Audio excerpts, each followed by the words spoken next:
should come inside, make you feel something that's nice. I'm not perfect, it's just life. You know how we go, always moving with the flow. Play for keeps, play some shows in the six with my wings. Ride high, touch the sky, if you're eager you can fly. Find some place you can thrive, picture perfect just in time. It's fine, I'm okay, dancing around the words I say. It don't matter either way, you know I'm here to stay. Wanna be with you tonight, you don't get on my nerves. I wanna be with you tonight, and you don't wanna get hurt.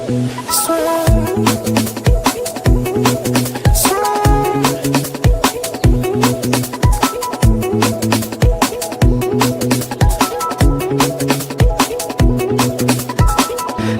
right, I'm a fight, see the name of flashing lights. When it's over, catch a vibe. It's alright cause I don't mind who, what, where, how. That's not just what I'm about. If you're looking what you found, get me closer to the take my heart cause it was freezing. What you say is what you do.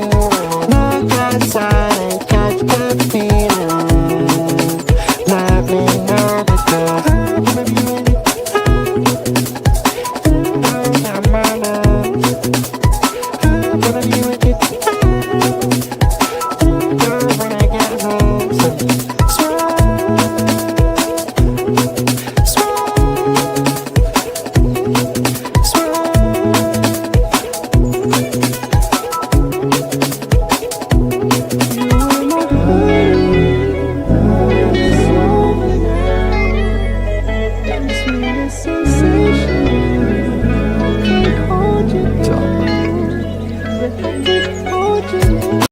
David Baerwald was born in Oxford, Ohio in 1960, the restless son of a blacklisted academic and a mother who kept the family moving between Los Angeles and Tokyo. He came up hard, juvenile, delinquent, street smart with a poet's tongue and hands that already knew how to coax truth out of a guitar. In 1986, he detonated onto the scene as half of David and David. Their debut, Boomtown, wasn't polished pop. It was a cracked windshield view of Los Angeles at its ugliest and most alive. Crooked cops, corner dealers, and dreamers bleeding out on the pavement. Welcome to the Boomtown still hits like a police siren in the rearview mirror. When the duo cracked apart, Baerwald went deeper. Bedtime Stories, 1990, and Triage in 93 were quiet, knife-edged solo records that refused to look away from the rot underneath everyday life. He stepped back, sharpened his edge, then resurfaced, writing key tracks for Sheryl Crow's Tuesday Night Music Club, co-penning the Golden Globe-winning Come What May for Moulin Rouge, and trading lines with everyone from Joni Mitchell and Rickie Lee Jones to Bob Dylan, Bruce Springsteen, Hans Zimmer, and Baz Luhrmann. 4 decades of fingerprints on American music, yet he never chased the lights. He just kept carving dark, funny, devastating little truths. Now he's done something no one saw coming. Early June 2nd to be exact, Spiegel and Grau dropped his new debut novel, The Fire Agent. It's not a songwriter's vanity project. It's the secret life of his very own grandfather, Ernst Baerwald, German-Jewish linguist, musician, and unlikely spy recruited in 1900 with the perfect cover inside the chemical giant that became IG Farben.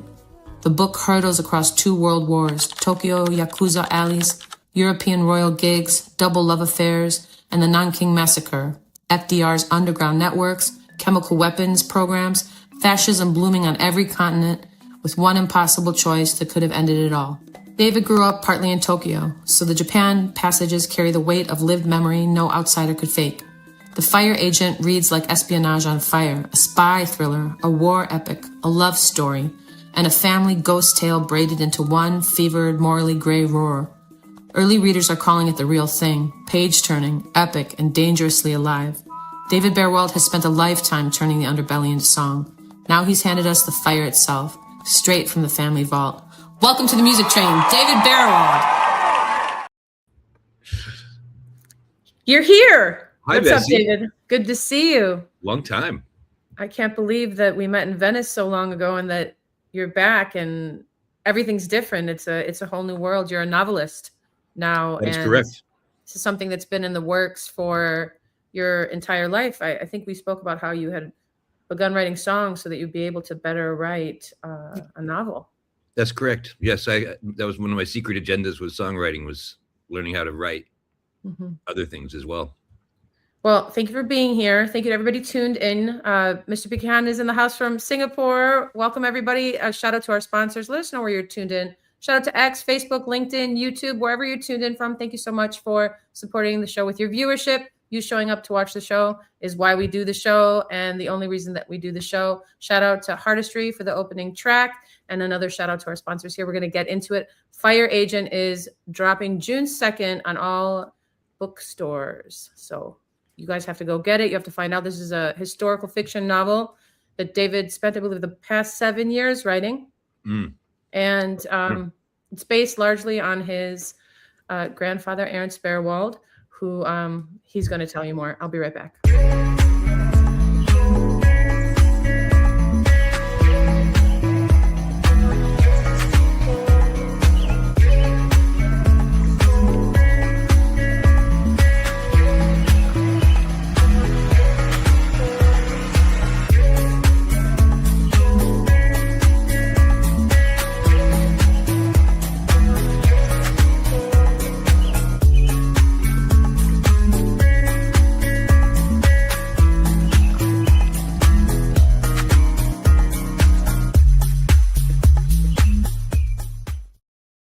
So, David, the novel's 624 pages.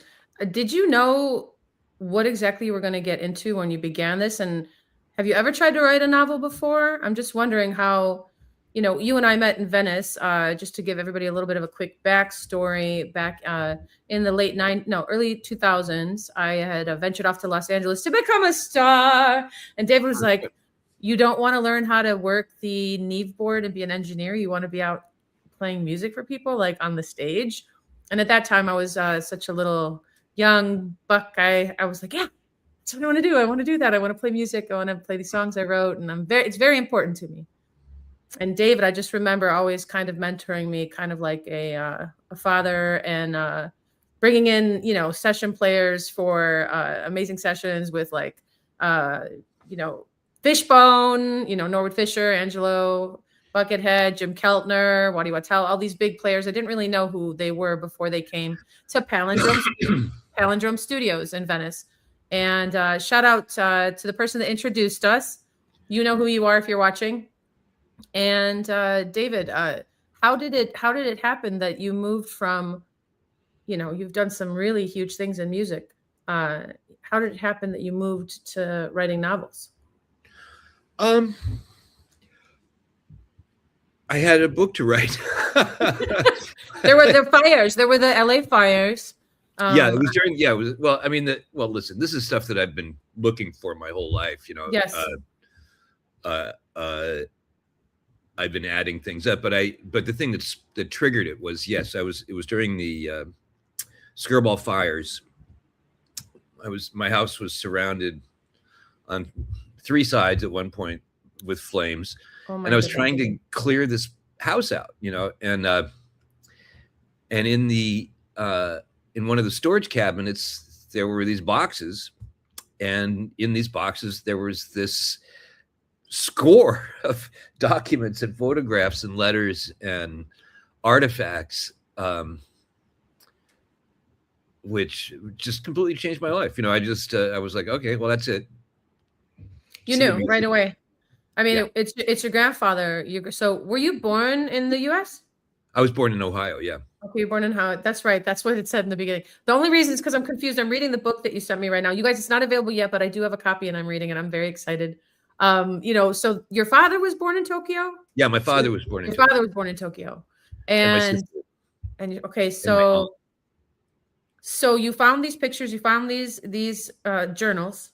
And you knew right away that you needed to write this. And so it's a historical fiction novel, but how much of it would you say is actually based on, I mean, I'm becoming educated in reading the book, David. Honestly, there's with regards to what happened on March 10th in 1945 and with the 459 bombers that, cleared Tokyo and 100,000 lives were lost just like that. That's just, I'm already like, people don't really know, how much there has happened in regards to that specifically. So yeah, that's surprisingly underreported.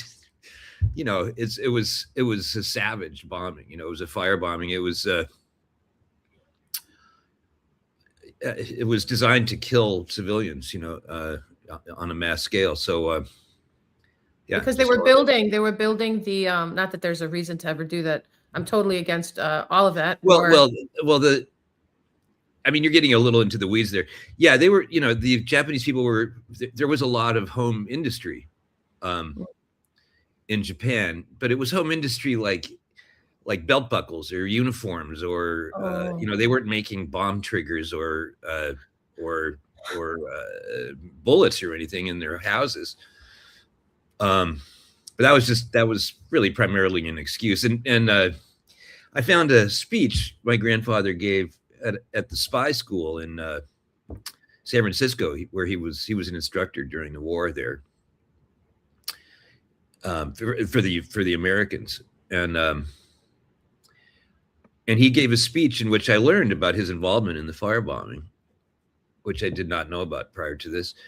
But the first 20 pages are him just sort of trying to debunk the whole notion that home industry was that big a deal in terms of military products, It's just, I was going to ask you about it, the book Exploring Human Cost of Industrial Science. You just pretty much, your grandfather was investigating. So he was a double spy. Your grandfather was a double spy. Well, he I'm just trying to find out. He was a double. Yeah, he was German. Okay. But the company that he worked for, but he was also Jewish, and the company that he worked for grew over the years, particularly directly after World War I, into an essential part of the Hitler war machine. So the company that he was working for, they built Auschwitz. They came up with the gas that they used in the death camps. And so he became an American spy. He was like, well, I think Germany's lost, and Japan is lost. And he looked to America as a potential way out of this fascist movement. Did you ever meet your grandfather? No, he died many years before I was born. Oh, well, you met him through finding his archives. Yeah, through all this stuff. I mean, I feel like I kind of know him now. I have so many of his photos. And so you had no idea when you found all this stuff beforehand? Like, really, what did you know of your grandfather, I guess, before you found the archives? I had been told that he sold ink in Japan. I'd always pictured him as like this kind of sad character with a violin and, standing at a freeway off ramp with a can full of pencils. David.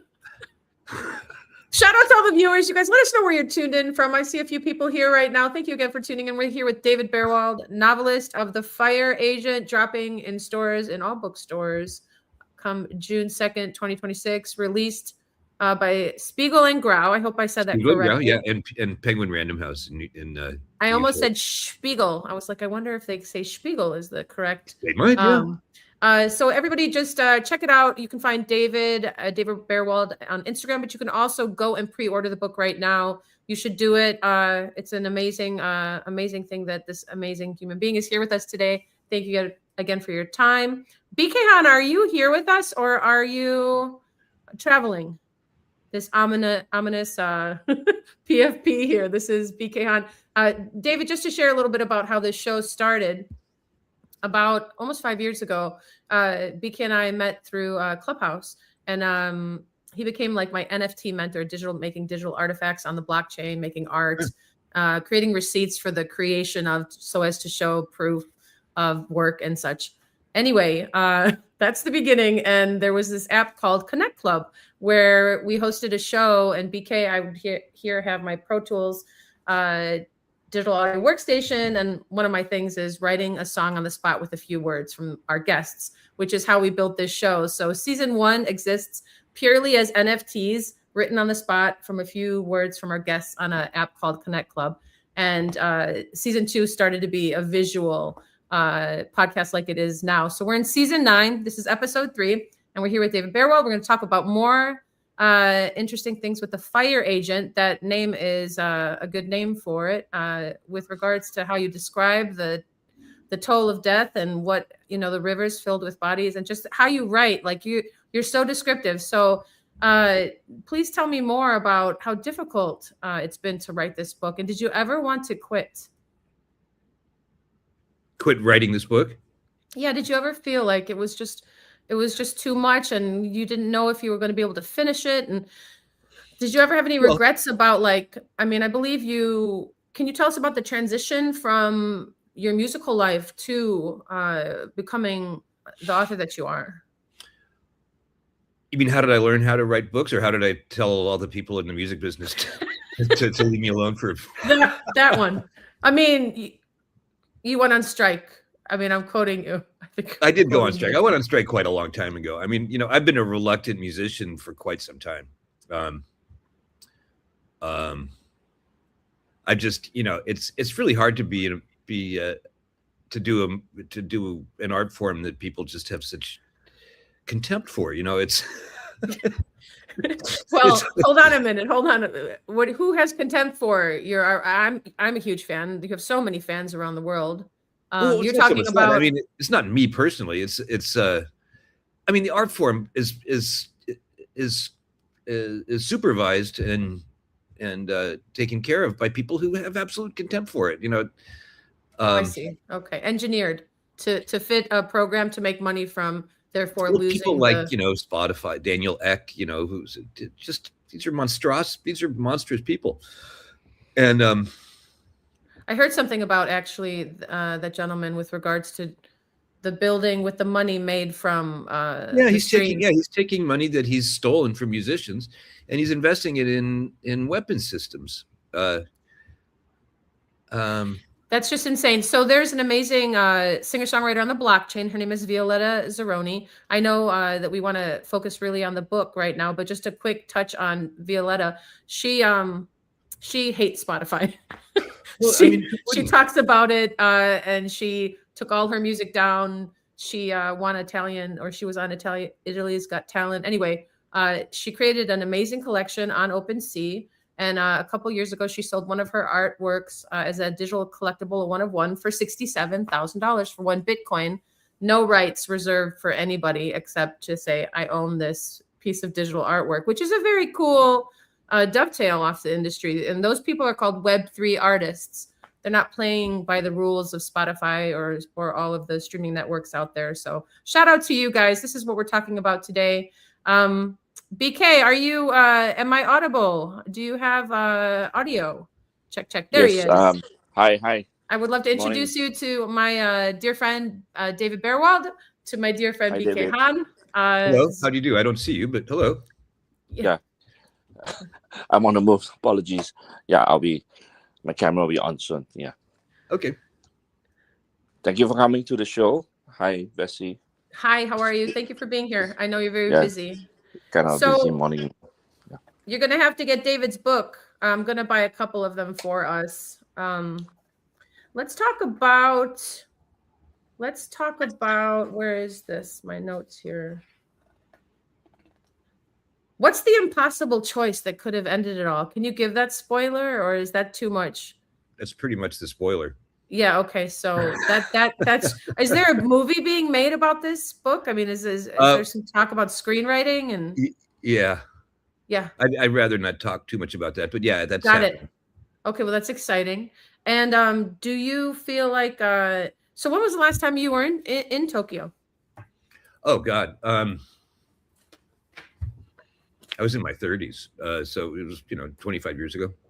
Did you ever perform there? No. Oh, okay. Can we talk about, let's talk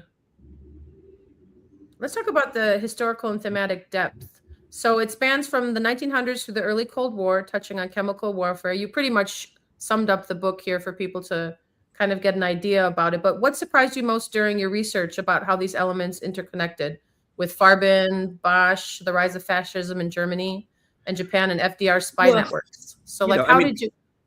I mean, one of the things that drove this whole process was the similarities to our current situation, which became larger, became harder and harder to ignore. And I think it's the sort of cookie cutter methodology behind a lot of these fascist movements. The phalangists in Spain, or you see these movements, and they have the same general pattern. and it involves, political violence and assassination and secret societies. And, on one hand, you had the rise of the secret societies in Japan, who actually called themselves secret societies, the Black Dragon Society and the Dark Ocean Society and people like that, extremely powerful kind of criminal organizations. And at the same time, this is in the early 1920s, and at the same time in Germany, you had the exact same thing. You had these shadowy groups called the Black Reich and the League of Blood and all these, these same kind of people, veterans, MAGA people, make Japan great again, make Germany great again, so the similarity was very difficult to ignore and it became impossible, and you start seeing, it's like, here's step number 340, in the rise of a fascist system. You see it across, it doesn't really matter what society, or even if they call themselves fascists, if they can just be totalitarians or dictators. Do you think that it will ever change? And if so, what can normal people like you and I and BK and just what can we do really to shift any scales?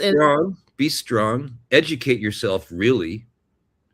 Don't rely on learn how to hone your critical analysis mind and try to keep track of what's really going on, because you're being lied to.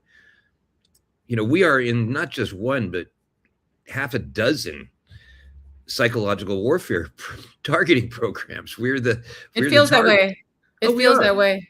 It's always been the case. People are always trying to sell us things and this and that, but now it's actually become a little more sinister than just wanting you to buy a particular kind of toothpaste or something. Right. Or what's in the toothpaste. So you spent your childhood in Tokyo, or a good chunk of it. And what are your happy memories there? And so when you wrote the book, how did you interweave? I mean, do you remember the moment that you were like, kind of where, I mean, like, how does one write a book? I mean, you're coming from how many years in the music industry? 35, 40 years in the music industry. Yeah. Having written with everybody. And then how do you just put it away? And are people mad at you? Is the music industry upset with you? You can leave that question alone, because I say to hell with them. They can just forget about it. I mean, I think an artist some needs people to are. do. I mean, people. It's funny. People are hurt, or they feel like I'm like abandoned them. Like I'm making fun of them for not doing, or that I've abandoned them, or none of this is the case. I was just on a call with somebody recently. Who's mad at me?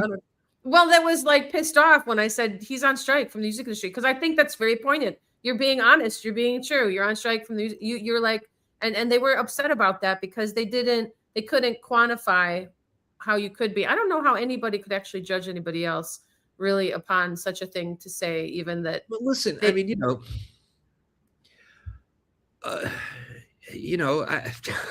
I'm doing something else. I don't know what, there's nothing against anybody that wants to make records. And I love making records. I love making music. I love playing the guitar. I've probably never been better because I've been studying all these years too. But I wasn't going to ask you to play any guitar, but I mean, I won't just that's enough to say that if you wanted to, I would love that. But right. I'm not going to ask you. At the end of the show, though, don't be mad at me, because that's the show. I have to take 2 or 3 words from you and BK and write a song for you on the spot, because we've continued to do that. So, all right. So let's see. You wanted to talk about. Can we talk about your mom? Your mom. You said she really was handling the life of LA to Tokyo and back, and kind of as a mom. That's okay. I just can't even imagine as a mother myself what a monstrosity job that is for somebody to just to make things normal again over here, like to have that kind of life. Do you ever remember? I mean, can you tell us anything about that? And a little bit more about your mom? Well, she's a fantastic person. She's a clinical psychologist. specialized in, people with extreme trauma. So very, very tough. She came up in the prison system. Her first clients were mentally disordered sex offenders in prison. Gosh. Wow. So she's very tough. She doesn't, you would think she was Dr. Ruth, she's just this nice little lady, but she is tough as nails. And yeah, she I don't know if you remember, there was a woodblock print at the Palindrome, very long. It's like 8 feet long. Yes, I do remember it, actually. Okay, that's something she collected in Cambodia herself during the bombing. She rode a motorcycle from, I don't know where in the hell, Phnom Penh or something like that, to this temple in the, way in the jungles that they just discovered, Angkor Wat. You're giving me chills. That's a book in itself right there. Yeah.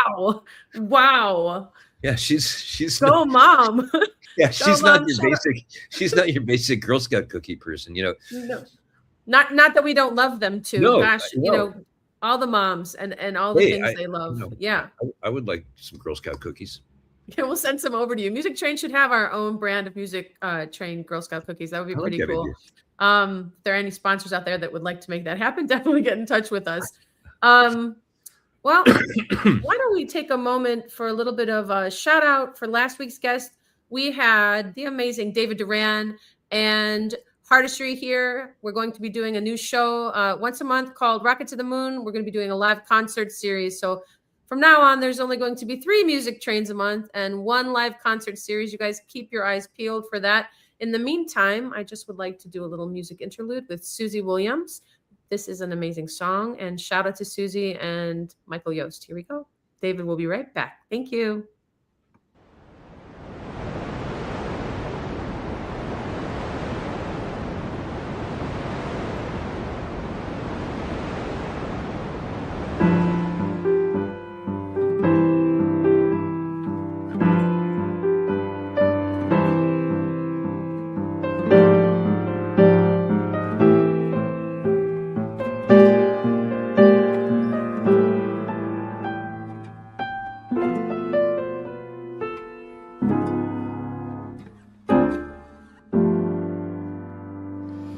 God was full of wine last night, so very full of wine, that he let a great secret slip, a great important secret slip. He was so very full of wine, and he said, there is no one on this earth who needs a pardon from me, for there is really no such thing. I say that there is no such thing, for there is really no such thing as sin. The beloved, he has gone completely wild. He has poured himself into me, and I am blissful, drunk and overflowing. Oh, bring all your bottles of wine to this table divine.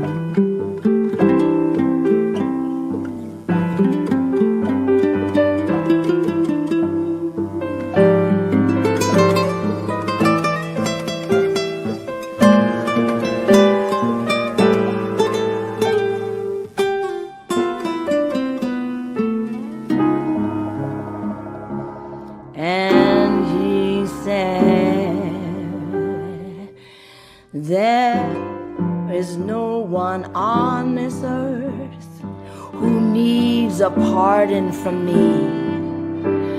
for there is really no such thing. I said that there is no such thing, for there is really no such thing as sin.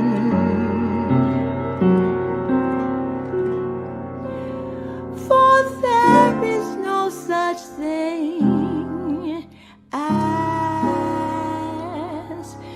sin.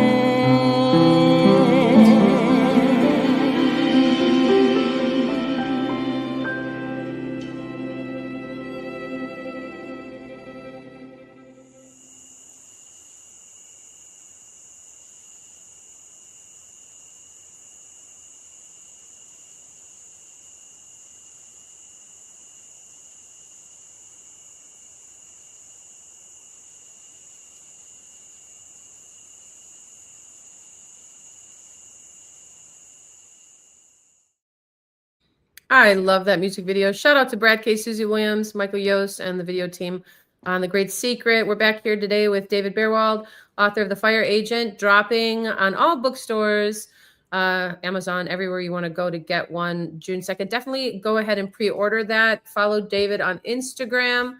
And if you have any questions that you'd like to ask David, I'm not promising that he'll answer them, but you can definitely post them in the chat and let us know. Let's talk about influences, comparisons, and the future. Blurbs about this book, compare it to Ken Follett, Joseph Cannon, Ellen First, and shows like The Americans.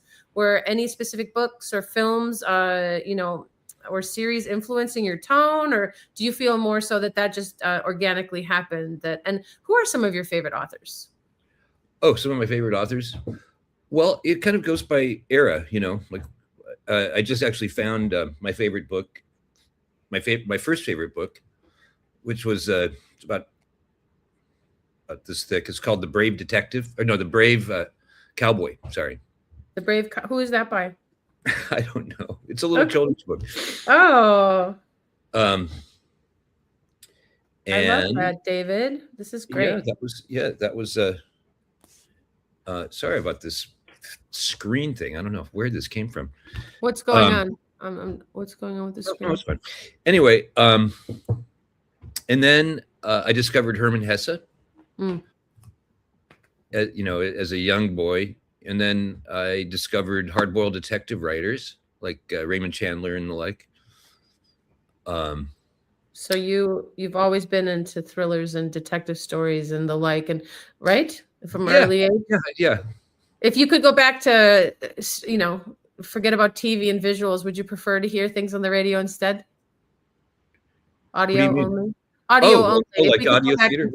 Yeah. I don't know. I mean, I like audio theater, but I think you get a lot from visuals too, Speaking of which, it'd be great if you had like a pipe. Do you have one near where you could just kind of like read us an excerpt from the book or something? A pipe. I see you with a pipe and a hat. Reading. Okay, is there an audiobook coming? I think we touched on this. Yeah. I'm going to start recording it in a couple of weeks. That is so cool. I cannot wait. And that's going to be available on the 2nd of June as well. People can get the audiobook. Awesome. Okay, so what about a sequel for Fire Agent? Is that something that's happening or in the works? I'm well into it. I had to, Oh, you're well into it already. Okay. Oh, yeah. No, I wrote the book initially. I didn't really know what I knew later when I started writing the book. I mean, it really was an investigative process. And so when I first started writing, I thought, oh, well, this would be a good book to write about, 3 generations of secrecy and what that does to families. And, and so that's initially the book I started writing. So I was writing my father and I was writing myself as though we were all on some sort of temporal plane together, all kind of fighting the same battles in a way, and but in very different ways and with very different tools and with diminishing authority. Yeah. You're so funny. So when I sold it, that was the version that I sold to Spiegel and Grau. and they said, well, this is all very well and good, but there seems to be this huge chunk missing in what we consider to be the main story. And I was like, oh, what's that? And he said, well, Ernst, of course, and we're missing 20 years. So we need those, more. This sounds like a proposition for a sequel. Wait, did you already sign for a sequel or a deal with them? You don't have to tell me, but I mean, no. They just wanted this book. I mean, they weren't trying to steal anything from you or anything. No. Oh no, I meant they wanted a long book contract with you for the next, once you have an. Oh, I see. We'll see about that. Yeah, I mean, I love them. I've never loved a company so much in my life. Cindy Spiegel is just, I wish I could have her on a keychain to just say smart things. You could actually do that. She could prompt an AI. BK could help out with that. I'd have to get her agreement on that. I'd feel a little creepy doing that without her say so. Yeah, that would be a little strange. I loved you so much that I made this for you. That I made a keychain out of it, a Tamagotchi. Yeah. Now I have to water you or you'll die. Oh my gosh, I love you. I miss you so much. I used to work for David, guys. I was the studio gopher. Go get this, go get that.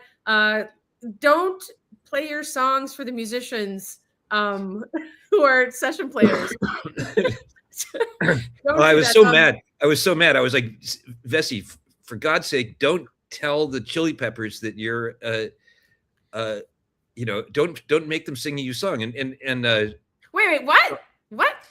Yeah, so I'm looking around for everybody when we're getting set up, and I open the back door out to the parking area, and there you are with with Chad Smith and Flea, and they're enraptured with you. They were madly in love with you, and you were like singing them your song, and I was like, oh, for God's sake. So I close the door, I go back inside, I'm just like, what is it with these young people? I mean,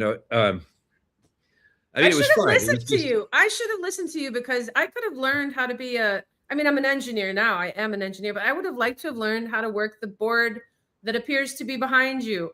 What was that? What kind of That's a board? Daking Mark 10 behind me, or Mark 2, I'm sorry. Was that what was in the palindrome? Was that no? What it was in the palindrome. It was a Neve 8028. Neve. Okay, so shout out also to Jason Art from the Lovesick Lunatics. I remember when I came to your gig at the Mint, and Jason was doing sound, and you had said something about I was going to meet Jason and that we would find it, we would like each other. That's just what you said. I was like, oh, I don't know about that. And I met him and I was like, he's a little, it wasn't like immediate. But the point is that you really did spawn the Lovesick Lunatics, David. I don't know if I ever got to publicly thank you for, we did an amazing record. A bunch of those songs were licensed to Gilmore Girls and Bud Light and, Chris Penn, that and Chris Penn? Yeah, well, Chris Penn was at Sean Penn's brother, so you know who Chris Penn is. Well, he's not around anymore. He left this world for another, or who knows what. But the point is I had been busking on the Santa Monica Promenade, and I made maybe $5. I was there for hours or whatever. Sometimes you make money, sometimes you don't. For all of you that don't know, when you busk, you go out on the street, you play guitar, you open your guitar case or whatever, your musical instrument case, and hope that people will give you some money for the nice music that you're playing. So I had my whole pack of gear, and I was walking, and there was a cigar shop right there. And this gentleman said, oh, was it did you have a good run? Something to that effect. And I looked in, and this guy looks really familiar. I didn't know who he was, but he was familiar. And I was kind of depressed, and I was like, it was okay. He's like, well, I love to sing and da-da-da. So I went in there and sat down, and sure enough, Chris Penn sang the blues to me. I found out, who he was, that he was an actor. He was in Did he bring you to the studio? He actually introduced, hold on a minute here. I'm trying to think what happened. He didn't bring me to the studio.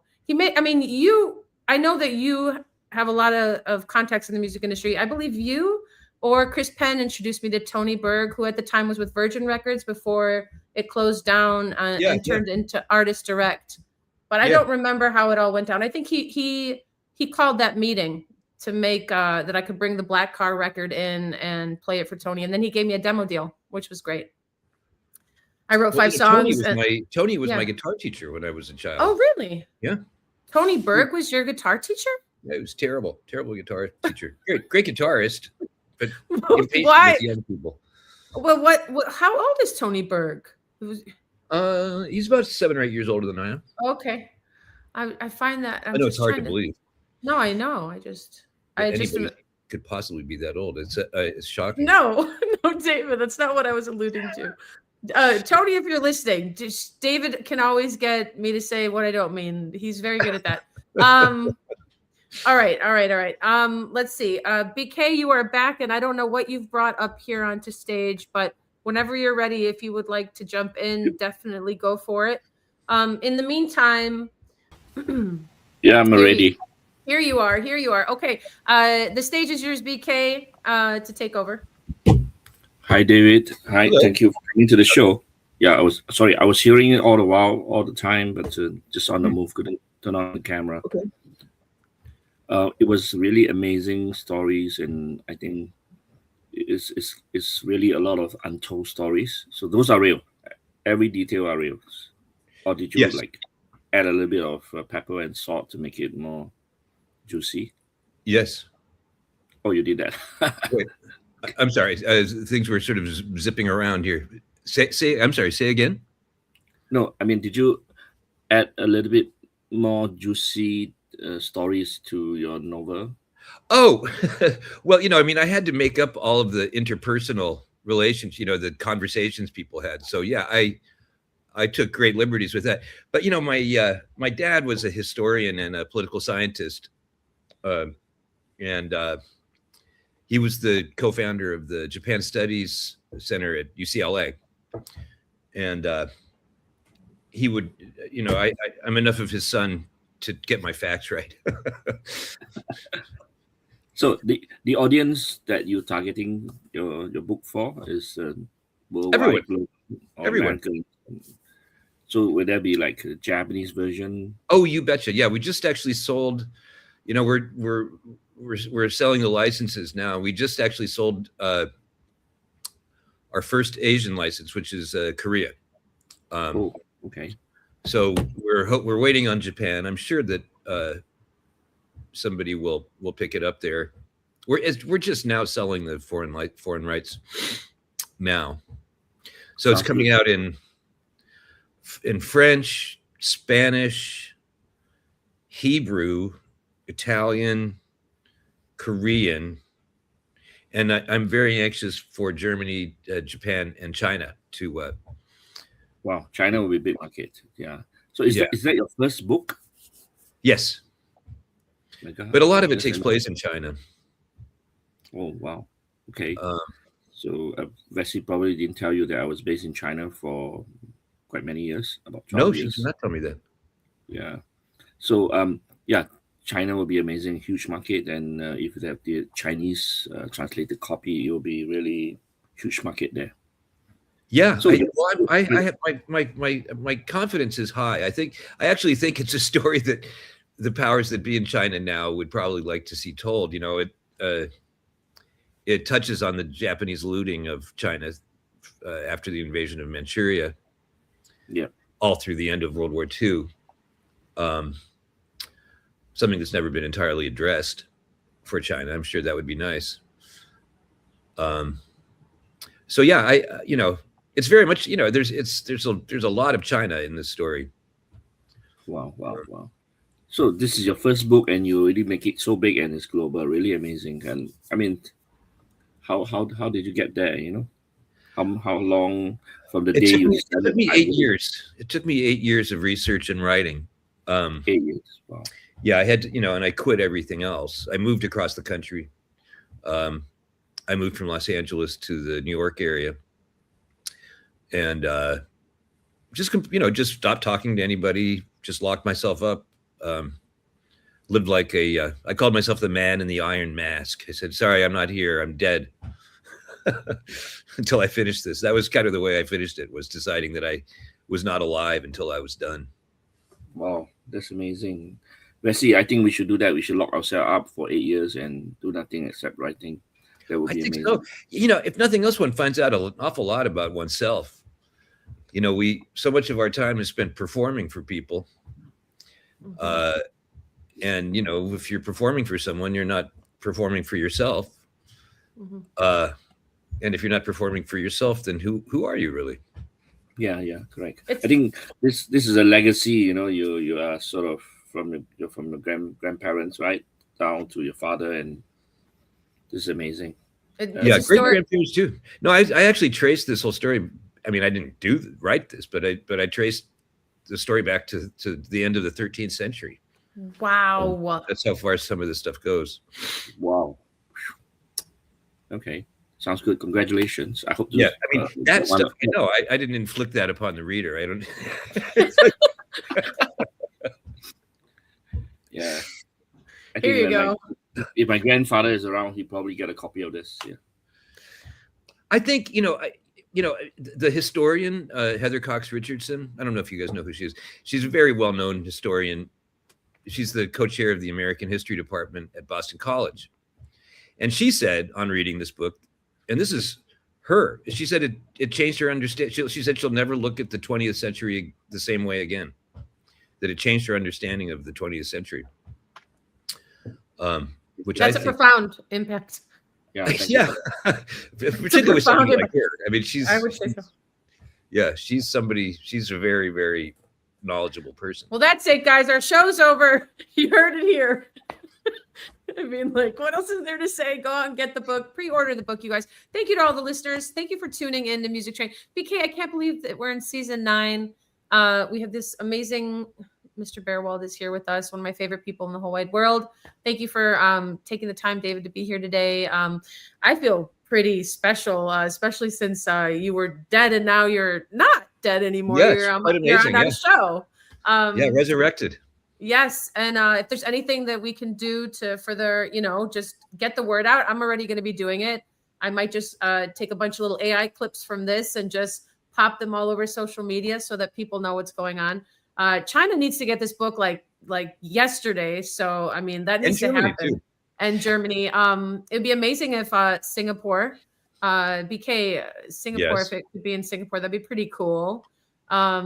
I think it should be everywhere. An important book needs to be everywhere, and never should it not be anywhere. So with that, we're going to move to this writing of a song, which is really uncomfortable because this, normally the Music Train, we're asking our guests to play the song, and I play the song at the end, but David is absolutely not going to play you any guitar today.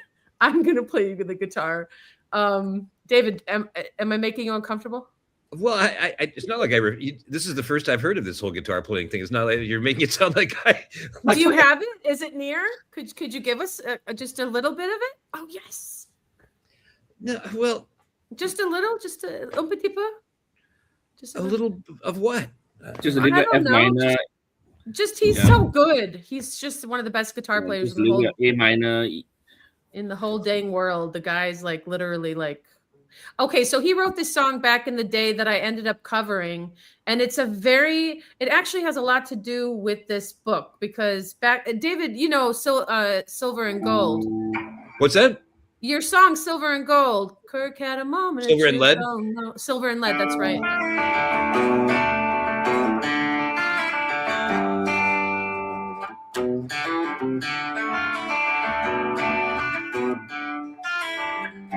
It's very awkward playing position. But, so good. Kirk had a moment of truth, oh no, but he shrugged it off like rabies and posed like a winner on the evening news while the governor kissed the babies.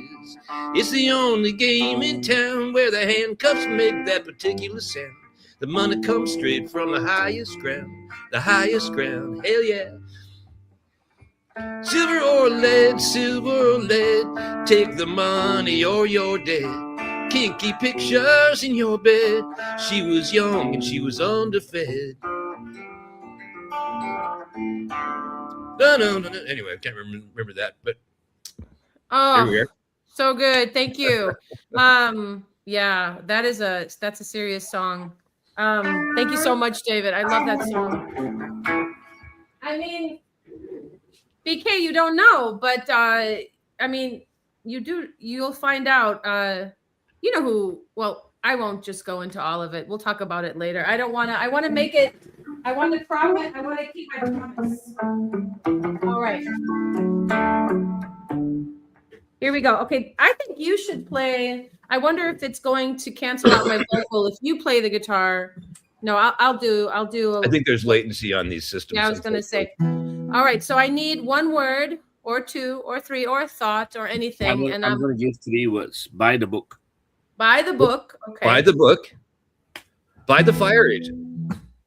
Yeah, you really need to buy the fire agent. I think that's a great song title. Okay, everybody mute your mic for a moment. Here we go, guys. Buy the book. You need to buy the fire agent.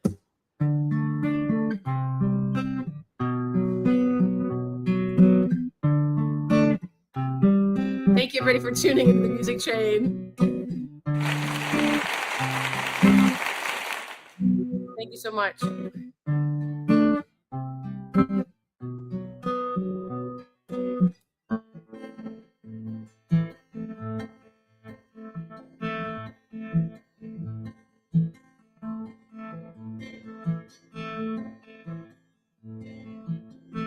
Where does it end?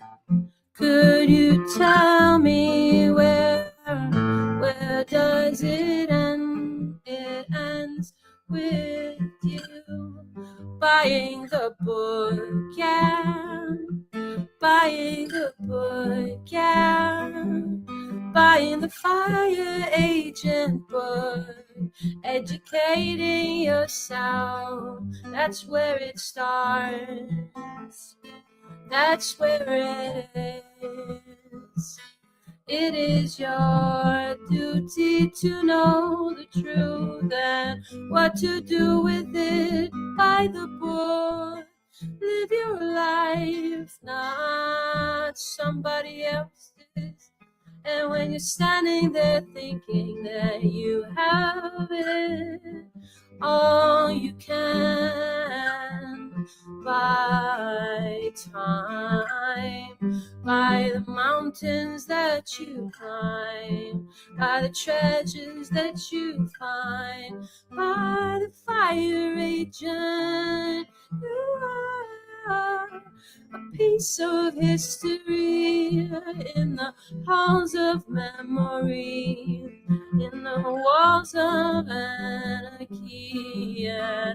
You are the fire agent. You know all there is to know, 'cause you gave it all your breath and soul. Buy the book, oh, buy the book, oh, fire agent, buy the book. Yeah. There you go.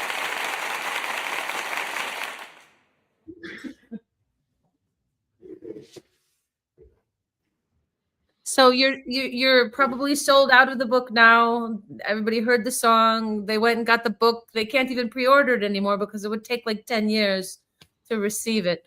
No, they can pre-order it. That the song. See, my joke didn't land, BK, but he didn't. You know, you have to like hit the ball back. I guess maybe that he was hitting the ball back. You guys, yes. I was saying, ignore this woman. The book is actually available to pre-order now, and it's actually very helpful for me when people do, because every time somebody pre-orders a book, it frees up something like $100 in promotional budget stuff. Let's go. I'm gonna promote it like great. This is great. Let's well, we're gonna get going here real soon. Let's just some final thoughts. David, if there was one thing that, and I'll of course have some time to think about this. If you could cast, you said you didn't want to talk about like the screenplay and movies and all that jazz, but if you could cast one actor to play your father, who would it be? My grandfather? Yeah, sorry, your grandfather. Excuse me. Yes. Yeah, I've been answering this question a lot, so I have an answer Oh. for you. Okay. Normally, I would not. Normally, I'm not very well acquainted with young male matinee idols, but Okay. in this case, I have learned of a fella named David, and this is a terrible name for a movie star, but it's his name, and it's a signal of how handsome this guy is that he didn't change his name. His name is David Cornsweet. David Cornsweet. Cornsweet. Yeah, he was Superman in the last Superman film. And you want him to be Ernst. I would like him to be Ernst. Yeah, it has to be somebody, relatively young because, well, it has to be somebody sort of in the middle because you have to age him down a bit and age him up a bit, so it's easier to age people up than down. I have to tell you that I've been reading it obviously online. I'm reading it through the link, but the nanny of your dad, Kurt, what's her name? Chizuko, when he rescues her, when he goes with William and to rescue his nanny after he sees that his whole world where he had all these happy memories where once was mansions lining, that it's just decimated. That's a true story. That was actually one of the stories that I'd known for many, many years. Of his real name is Oli. He's my godfather, my father's best friend in Japan. And Oli got a hold of this car, and they were like, "Yeah, let's see if we can find our old houses." And they went there, and they just found this rubble, and all these people, living in basically man-made caves of rubble. And he finds her, and he takes her, and even though he thinks that that his partner William, that they'll be shot if they try and save somebody, they leave their 2 bento boxes of food for the 25 people that are just, please somebody help us. Yeah, it was a heart-wrenching scene. Thank you for writing the book. My mom said it too. Beata, my mom, she sends a big up to you. Go, David. Well, tell your mom that Beata Sirota was a young girl, younger than you are now, quite a bit younger. And somehow she ended up as part of this very small team who wrote the Japanese Constitution after World War II. What? Yeah, Beata Sirota. Look her up. Wow. Yeah, she was on this group that the General MacArthur had assembled. And she actually, and I will say this much, there's a sequence in the book, and this is a true story as well, where Ernst and other German soldiers they were fighting Japan in World War I. And they were there to defend a place called Tsingtao, which is why there's Tsingtao beer. Or Tsingtao German lager, anyway, Yeah. Anyway, they ended up being terribly defeated by the Japanese and put into a prison camp in Fukuoka, where they lived for 4.5 years, which sounds awful, but it was actually heaven on earth. It was like a tennis club, and in thanks to the commander of the prison camp, they put together the biggest orchestra ever assembled to play Beethoven's Ninth. 400 singers, and if you Google 10,000 Japanese sing Beethoven, you'll see every year to this day there's this performance where 10,000 Japanese singers get together with the Japanese National Symphony and sing Beethoven's Ninth together as a group. And it goes back to that. And Beata loved my grandfather, and Article 9 of the Japanese Constitution is that Japan will never be an aggressor nation. It will never invade another country. And she thought that Ernst would be tickled by that, and she knew about the Beethoven's Ninth, and so she made Article 9 the peace article in this kind of secret tribute to her friend Ernst. How's that for a story? You have me, tears are in my eyes. The Secret Tribute. David, that's so Secret Tribute. beautiful. Yeah. David. Thank you so much for sharing that. Oh my gosh. I feel like I could cry right now. I didn't know. I just Googled it. Yeah, it's real. Yeah. Yeah. There you have it, you guys. The best show that Music Train has had here with David Baerwald. Thank you so much for being here. Well, thank you for having me, both of you, and you know, stay strong. Yes, stay strong, and may the fire agent just take over and melt hearts and minds to bring the world to where I feel like we should have been already a long time ago, without history repeating itself constantly. Yes. Thank you for writing the book. And you guys, thank you for follow David Baerwald on Instagram at David Baerwald. That's DavidBaerwald. And also pre-order Fire Agent everywhere books are sold. Thank you again for tuning into the Music Train. We'll see you next week for Rocket to the Moon, Neon After Dark with David Duran, Hardistry, and myself. We'll be doing about an 1.5-hour concert. We'll have tickets for that, guys. Thanks again for tuning in. And you guys don't go anywhere. Just say a quick goodbye. Thanks again, guys. We'll see you next week.